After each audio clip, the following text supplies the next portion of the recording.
All right, Shalom. I want to start off by giving all praises, honor, and glory to Yahweh by Hashem Yahushua. Double honors to the apostles and elders at Great Millstone and Rue Well. Salutation to the Akins on the four corners, pushing the truth and sincerity. All right, I want to get into a small little lesson today about understanding hell. Like people always say, you going to hell and this, that, and the other. So I'm gonna do probably a little two different videos on this. Just going into it, just trying to get a little better edification on it. Okay. All right, and this is on 1 Samuel 28, starting with verse 8. It says, "And Saul disguised himself and put on other raiment and went, and two men with him.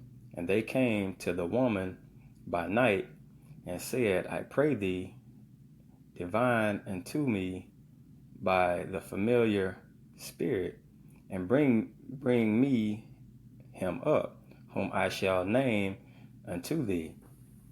Now, this is talking about Samuel. All right. He went to I guess you would say a summonser, and he wanted her to summons up Samuel. Okay. You just have to read the story to get a better understanding. Okay. So he disguised himself. Okay, because I think Saul had put away all the let me see, it says it right here. It says, "And the woman said unto him, Behold, thou knowest what Saul hath done, how he hath cut off those that have familiar spirits and the wizards out of the land. Wherefore then layest thou a snare for my life to cause me to die?" So she was like, a decree was set out, and during the decree, like all the wizards and sorcerers and all that, they was put in the so they would be put to death. Okay, so verse 10, it says, "And Saul sware to her by Yahweh, saying, As Yahweh liveth, there shall no punishment happen to thee for this thing." Verse 11, "Then said the woman, Whom shall I bring up unto thee? And he said, Bring up Samuel." All right. "And when the woman saw Samuel, she cried with a loud voice. And the woman spake unto Saul, saying, Why hast thou deceived me? For thou art Saul." Okay, so she's saying, like, you deceived me. Okay. "And the king said unto her, Be not afraid, for what sawest thou? And the woman said unto Saul, I saw gods ascending out of the earth." 14. It says, "And he said unto her, What form is he of? And she said, An old man cometh up, and he is covered with a mantle. And Saul perceived that it was Samuel. And he stooped with his face to the ground and bowed himself. And Samuel said unto Saul, Why hast thou disquieted me to bring me up?"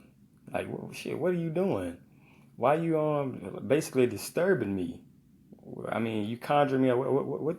Why is you doing this? So he was like at peace. He was like at peace. So like, it's basically like kind of like when Yahweh Shah was on the boat sleeping, and all the disciples with the waves and stuff. He was like, man, why is y'all disturbing me from my rest? Okay. And it said, and Saul answered, I am sore distressed, for the Philistines make war against me, and Yahweh is departed from me and answereth me no more, neither by prophets, nor by dreams. Therefore, I have called thee, that thou mayest make known unto me what I shall do. So the Most High took his hands off of him, and he's like, man, I just got to get an answer. I have to get an answer. So I'm going to go conjure up, get her to summon Saul. Okay? Summon of Samuel.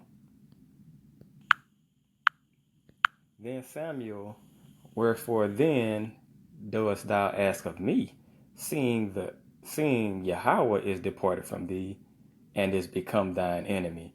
So if the Most High against you, who gonna be for you? He controlled everybody. Okay, but that's really not the point, It's how he summons them up, and he was at peace. So if he was in hell, being tormented, so what are you gonna be like? Samuel's spirit is being summoned. Satan, excuse me, but he needs to go up to like if you're in class and somebody call you to the office, or you in detention. You know what I'm saying? Like, that should make no sense.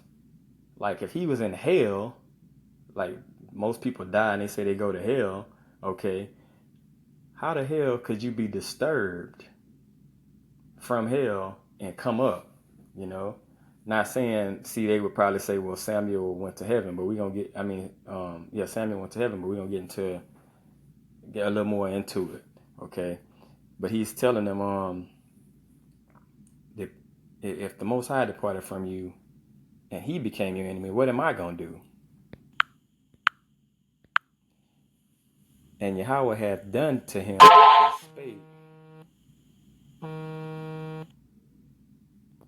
he spake by me, for Yahweh hath rent the kingdom of thine hand and given it to thy neighbor, even to David. Okay? It says, because thou obeyedest not the voice of Yahweh, nor executed his fierce wrath upon Amalek. Amalek again. It's always Amalek. Okay? Therefore hath Yahweh done this thing unto thee this day.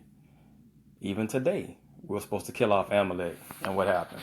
Didn't listen. And here we go in captivity again. But he had took his hands off him. But the point is that he wasn't in, he had passed away, but he was at peace. Okay? He wasn't in no hell. He was at peace. Okay? From now I'm going to go to, let me see. We'll go to Ecclesiastes.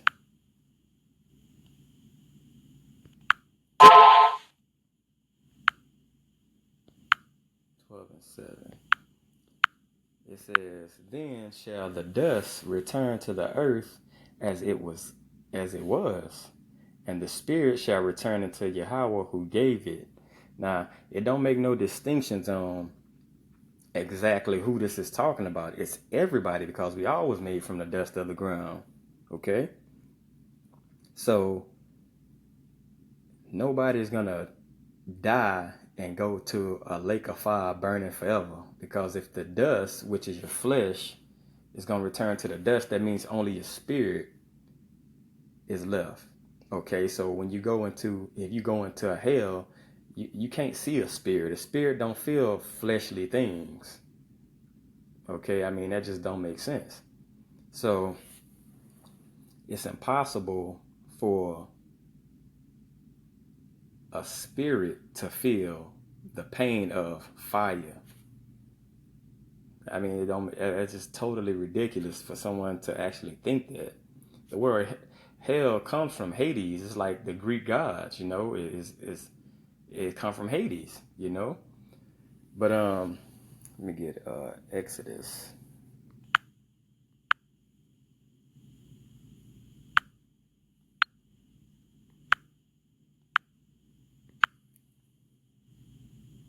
Okay, it says, keeping mercy for thousands, forgiving the iniquity and transgressions and sin, and that will by no means clear the guilty, visiting the iniquity of the fathers upon the children and upon the children's children unto the third and to the fourth generation. Now, I brought this out is because that's reincarnation. So if you come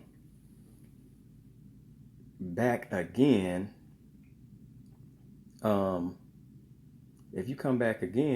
you done some wicked shit in your past life, you're going to pay for it. Okay? I mean, it's self-explanatory. That's why it says visiting the iniquity to the third and fourth generation. That means all those same Edomites that done the wicked shit they did, you know, like hanging us, castrating us, you know what I'm saying, feeding our babies to alligators, that kind of stuff. Those same spirits are back here today.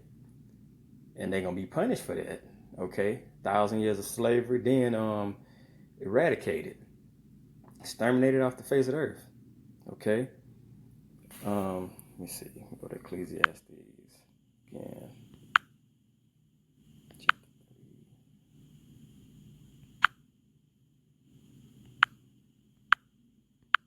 It says, and go unto one place, all are of the dust, and all turn to the dust again. It's a precept. Okay? So you came from the dust, and the dust you're gonna return to. Ashes to ashes, dust to dust. You know? I mean, you're gonna return right back to the dirt, and your spirit gonna go back to the Most High. Okay? Verse 21. Another cut. Who knoweth the spirit of man that goeth upward? So after your body goes to the dust, your spirit goes upward. Okay? Don't say go down to hell. It says, and it's for everybody, your spirit goes upward. Okay? It says, and the spirit of the beast that goeth downward to the earth. And just being buried. Okay? Simple stuff. All right, let me get go to verse 12, chapter 12, verse 7. It says, then, I think I already read that. Yeah.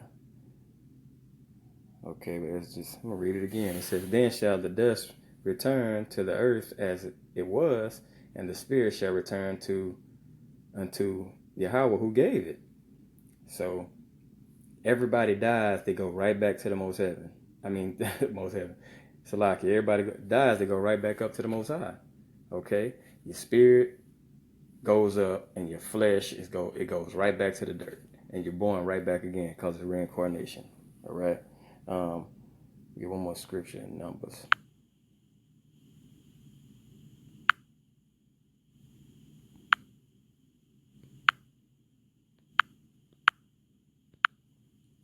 It says, Yahweh is long-suffering and of great mercy, forgiving the iniquity and transgressions, and by no means clearing the guilty, visiting the iniquity of the fathers upon the children until the third and the fourth generation. Just another precept. Okay? So,